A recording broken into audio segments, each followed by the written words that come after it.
Hi, I'm AJ. So, foreign intervention is no new government tactic. It has been used for centuries, especially throughout African countries and other non developed countries looking to develop. One example close to me is Sri Lanka, my mom's homeland. So, when she was 3, Sri Lanka broke out into a major civil war because her culture, the Tamils, were only 20% of the population, which meant the Hindus, or the Hindis, really took over. They took all the government jobs. They took all the high-powered officiating jobs. So the Tamils tried to fight back. However, foreign intervention came in when President Bush, not George W. Bush, but George H.W. Bush, came in and he said, the Tamils are terrorists. We will not be obliging with them. So not only did that not help my mom's culture and not truly see, but he kind of did it because there were no resources that he wanted. He didn't want to help them. He was like, the Sinhalese have been helping and are good on their own. What do the Tamils need more for? So that's an example close to me where foreign intervention really kind of blew us off. And I'm not saying all foreign intervention's bad. There's Africa, there's Aid for Africa, there's the Red Cross. Those are all good ones. I'm talking about foreign intervention, strictly about resources, strictly about power. Those are the ones that are the worst and that cause many problems for people. So for my speech, I'm going to be talking about a sad one, unfortunately, and that is Patrice Lumumba's death because of foreign intervention, again, by the United States. But before I talk about Lumumba, I'm going to talk about Belgium, who first controlled the Congo.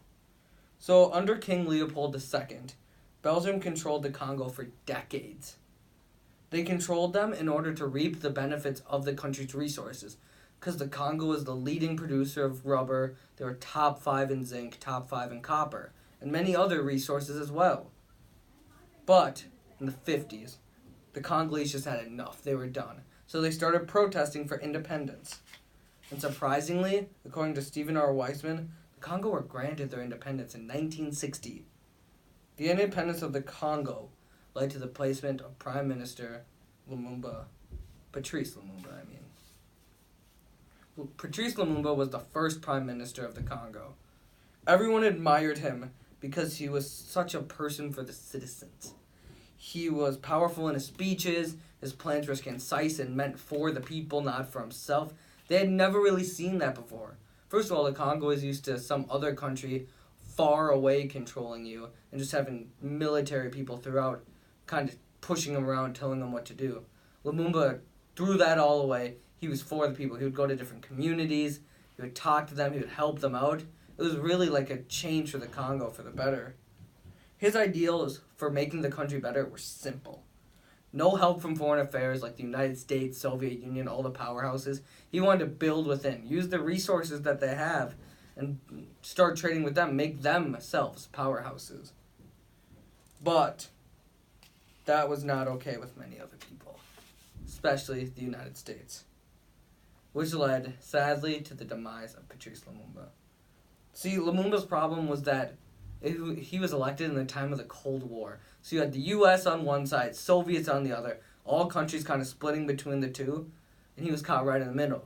See, since he wanted to be for himself, for his country, the U.S. thought of that as Soviets' idea of communism, and they didn't like that, especially President Eisenhower. So the U.S. and Soviet Union, like I said, had been battling all around for that, and America was scared by Lumumba's, what he said, because it sounded a lot like communism.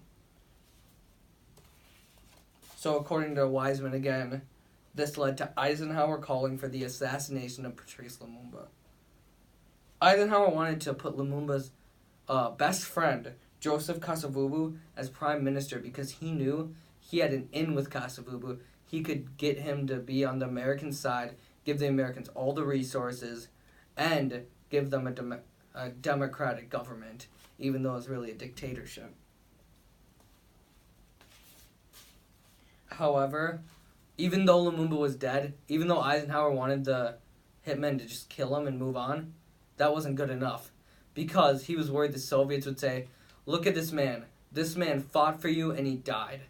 Use that and go against Joseph Kasavubu. He's no good.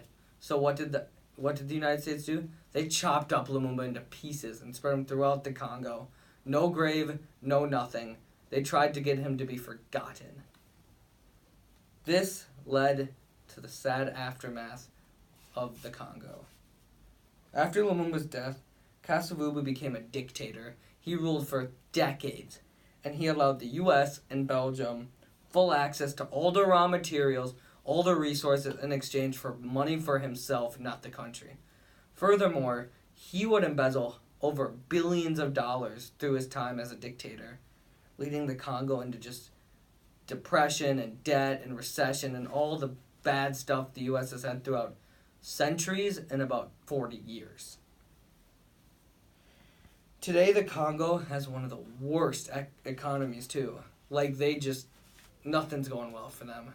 Like, you see all these other countries in Africa starting to build up, starting to join the developed countries of the world.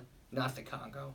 They're still struggling because of, like I said, the loss of Lumumba, who was starting something well, but then foreign intervention got away, and then this led to prime ministers constantly just getting rid of all their resources without any money for the people, embezzling for themselves, and just crap, essentially, for the country. It is truly sad that all this came from foreign intervention. The loss of a phenomenal leader because the U.S. was scared of the Soviet Union getting power, but if they would have looked at what Lumumba truly wanted, it wasn't any of that. He just wanted to make the Congo great for the first time, because they'd been through so much. So, even though the Congo was a sad story, there are other stories just like it. Think of Burkina Faso. Think of Sri Lanka for me. There are plenty of other countries where foreign intervention is a major problem, involving government, politics, money. That's not what we want. We want foreign intervention for good. Labor in China being $2 per hour.